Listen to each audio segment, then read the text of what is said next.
Assalamualaikum warahmatullahi wabarakatuh. Alhamdulillahirabbil alamin wa bihi nasta'in ala umuri dunya waddin. Sayyidina wa maulana Muhammadin wa ala alihi wa ashabihi ajmain. Amma ba'du. Qala Allah Ta'ala fil Qur'anil Karim, a'udzu billahi minasyaitonir rajim. Bismillahirrahmanirrahim. Ya ayyuhalladzina amanu kutiba alaikumus syamu kama kutiba alal ladzina min qablikum la'allakum tattaqun. Hadirin yang berbahagia, perkenalkan saya Marlina MPDI, Dekan Fakultas Agama Islam, sekaligus dosen tetap program studi Pendidikan Agama Islam, Fakultas Agama Islam Universitas Nurul Huda, mengucapkan marhaban ya Ramadan 1444 Hijriah. Alhamdulillahirabbil alamin, senantiasa kita haturkan kepada Allah Subhanahu wa taala yang telah memberikan kita begitu banyak nikmat.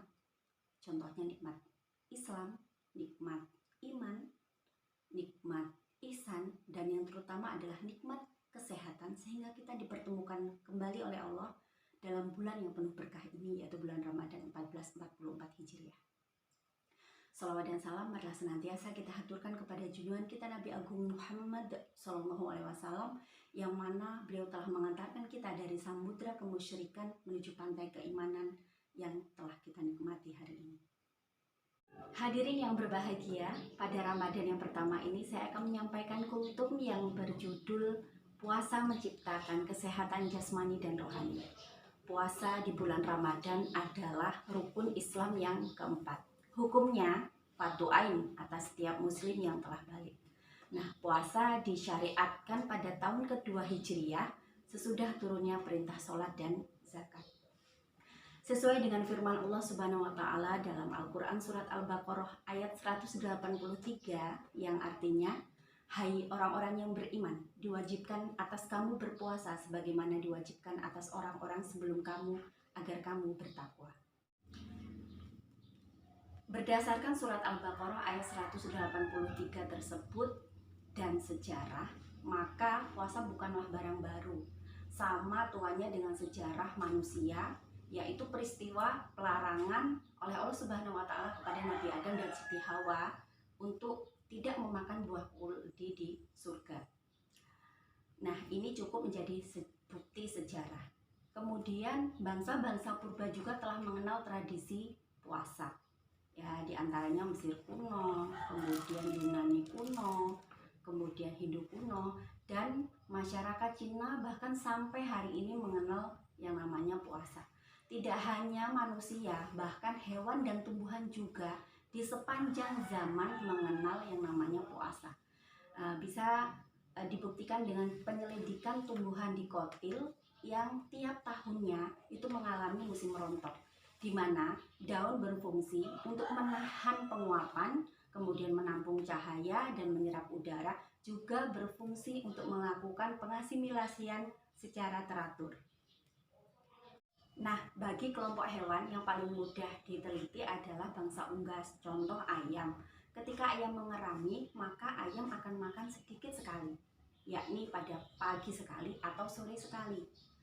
Nah, ketika ayam makan banyak pada waktu mengerami, maka cukup untuk mendinginkan perutnya dan akhirnya dia akan gagal untuk menetaskan telurnya. Kaum muslimin yang dirahmati oleh Allah, puasa tidaklah dimaksudkan untuk siksaan fisik dan rohani manusia, melainkan untuk menciptakan kesehatan rohani dan jasmani, kecuali bagi orang-orang yang memang mendapatkan rukhsah. Nah, bagi kaum muslimin yang melaksanakan kewajiban puasa dengan ikhlas, tentunya membuktikan keimanan dia kepada Allah Subhanahu wa taala. Karena kita ketahui bahwa iman tidak hanya di lisan saja, melainkan harus direalisasikan dengan perbuatan. Salah satu contohnya adalah melaksanakan ibadah puasa di bulan Ramadan. Kemudian kalau dilihat secara agama tentang percaya dan iman, maka setiap kewajiban agama tentunya terkandung nilai guna dan manfaat. Maka kita harus meyakini dan percaya bahwa menjalankan ibadah Ramadan memiliki nilai guna dan manfaat untuk diri kita, untuk manusia itu sendiri. Nah, berbicara tentang efeknya berpuasa, tentu kalau dilihat atau dikaji melalui berbagai ilmu pengetahuan, hampir seluruh cabang ilmu pengetahuan itu mendukung tentang ibadah puasa Islam. Contohnya dari segi pengetahuan psikologi, kemudian pedagogik, sosial, ekonomi, kesehatan, bahkan ilmu falak itu memiliki petunjuk-petunjuk yang baik tentang puasa. Sehingga puasa Ramadan itu akan memberikan begitu banyak manfaat baik jasmani maupun rohani. Kaum muslimin yang dirahmati oleh Allah Subhanahu wa taala, puasa yang dilakukan dengan sebenar-benarnya adalah suatu latihan fisik dan mental.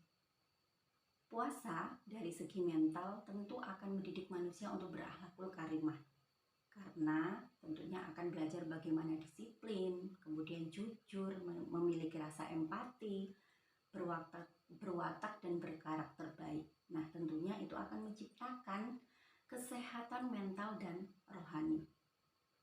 Ya, ada hadis asyamu junnah. Puasa adalah perisai atau puasa adalah pelindung. Tentunya akan melindungi manusia dari siksa api neraka karena melakukan sifat-sifat yang tidak terpuji. Kemudian puasa dari segi jasmani, ya, atau itu akan menciptakan kesehatan fisik manusia. Seperti hadis Rasulullah Shallallahu Alaihi Wasallam, sumu tasihu, berpuasalah agar kamu sehat. Dalam ilmu kesehatan, tentunya berpuasa itu akan mengistirahatkan alat pencernaan kita selama 1 bulan lamanya, dan itu akan memperbaiki alat pencernaan sehingga akan lebih bertenaga.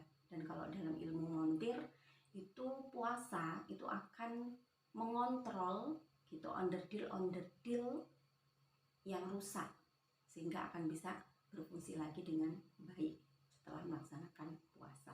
Puasa yang dilakukan dengan benar maka akan menciptakan kesehatan fisik dan mental. Maka perlu kita awali puasa dengan niat yang ikhlas karena Allah. Innamal a'malu binniyat. Segala amal itu tergantung niatnya. Kita ketahui bahwa di dalam otak manusia ada berbagai pusat kontrol. Di antaranya pusat kesadaran, pusat pernafasan, pusat gerak, pusat perasaan, kemudian juga pusat peredaran darah, dan pusat yang lainnya. Maka dengan niat yang ikhlas itu sangat penting karena akan dapat mengontrol pusat kesadaran. Sehingga dengan niat penyakit emah ya itu tidak akan muncul karena kadar asam yang tinggi.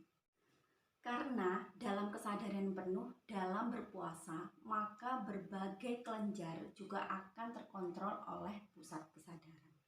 Maka dari itu, mari kita laksanakan puasa dengan niat yang ikhlas karena Allah Subhanahu wa taala. Insya Allah itu akan menciptakan kesehatan fisik dan jasmani kita dengan baik. Demikianlah yang dapat saya sampaikan pada Ramadan yang pertama ini. Mudah-mudahan puasa Ramadan kita dapat menciptakan kesehatan jasmani dan rohani kita.